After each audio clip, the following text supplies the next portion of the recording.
নমস্কার বন্ধুরা, আশা করি সবাই ভালো আছেন, সুস্থ আছেন। আজকে কিন্তু একটা ঝটপটের রেসিপি। বাড়িতে ছিলাম না, কিন্তু ইউটিউবে তো রোজ কিছু না কিছু দিতেই হবে, বন্ধুরা অপেক্ষায় থাকে। সেই জন্য কিন্তু আজকে একটা ছোট্ট রেসিপি বানিয়ে ফেললাম। এই ছোট্ট রেসিপিটা ব্রেকফাস্টের জন্য অসাধারণ, বা গেস্ট এসেছে তাদেরকে খাওয়ানোর জন্য ব্যাস মানে মুখে লেগে থাকার মতন। আর আমি চাটু বসিয়ে দিয়েছি, সামান্য একটু রিফাইন তেল দিয়ে দিলাম, দিয়ে এইবারে একটা ডিমকে ফেটিয়ে একটু নুন দিয়ে ফেটিয়ে নেব, নিয়ে দিয়ে দেব, দিয়ে তারপরে দিয়ে দেব পাউরুটি দুটো। এইভাবে করলে অসাধারণ লাগবে খেতে, অনেকটা পিৎজা টাইপ খেতে লাগবে। কিন্তু পাউরুটি পিৎজাও বলতে পারেন, বা পাউরুটি টোস্টও বলতে পারেন, যাই খুশি, কিন্তু খেতে অসাধারণ। খেতে ভেতরে যখন ওই চিজ দেওয়া থাকবে না, অনেকটাই মনে হবে, হ্যাঁ মনে হচ্ছে যেন চোখ বুজে খেলে মনে হবে পিৎজাই খাচ্ছি। কিন্তু কি করার, চোখ বুজে তো আর কেউ খেতে পারবে না, চোখ তাকিয়ে তাকিয়েই খাবে। এই যে 2 পিস পাউরুটি দিয়ে দিয়েছি, আর দিয়ে একটা ডিমে 2টো পাউরুটি হবে, 2 পিস পাউরুটি।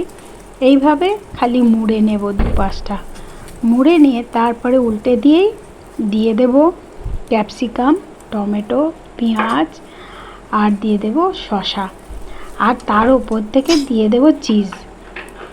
তারও উপর থেকেও ছাড়াছড়ি নেই, দিয়ে দিতে হবে একটু নুন, আর একটু দিয়ে দিতে হবে গোলমরিচ। তারপর কিছুক্ষণ রেখে একটু সামান্য একটু সিদ্ধ হলে, এগুলো কোনোটাই সিদ্ধ হলে ভাল লাগবে না, তাই হালকা হালকা একটু সিদ্ধ হলেই, আর চিজটা যেই গলে গলে যাবে তখনই ব্যাস এটাকে ভাজ করে দাও। দিয়ে কিছুক্ষণ এপারে ওপারে করে ভেজেই ব্যাস এবার হাউ মাউ করে খেয়ে নাও। খাওয়ার পর খিদে পেলে আরেকবার তাহলে আর 1 পিস করতে হবে।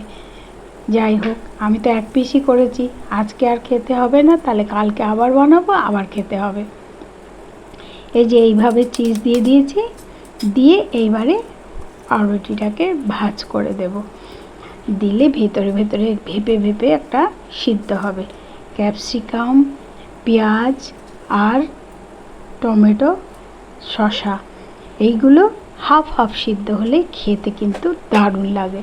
যেমন চাউমিনে কিছু কিছু হালকা হালকা জিনিস ভাজা ভাজা হলে খেতে ভাল লাগে। দিয়ে দিলাম সামান্য একটু নুন আর সামান্য একটু গোলমরিচ।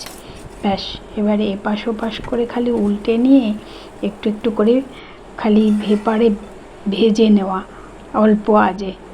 নামিয়ে নিলাম, নিয়ে এবার কেটে নেব। না কাটলেও হবে, কিন্তু হ্যাঁ কেটে তো বন্ধুদেরকে সবাইকে দেখাতে হবে ভেতরটা কীরকম লাগছে, সেই জন্য কাটতে হবে।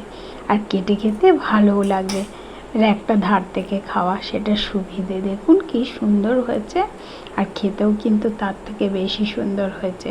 বন্ধুরা, একবার বানিয়ে খাওয়ার অনুরোধ রইল। আপনারা যারা আমার এই ভিডিও ইউটিউব থেকে দেখছেন, প্লিজ সাবস্ক্রাইব করতে কিন্তু ভুলবেন না বন্ধুরা। আর যদি পছন্দ হয়ে থাকে, পাশে থাকা বেল আইকনটি প্রেস করে দেবেন, আমার যে কোনো রান্নার নোটিফিকেশান আপনাদের কাছে চলে যাবে। ভালো থাকবেন, সুস্থ থাকবেন সবাই।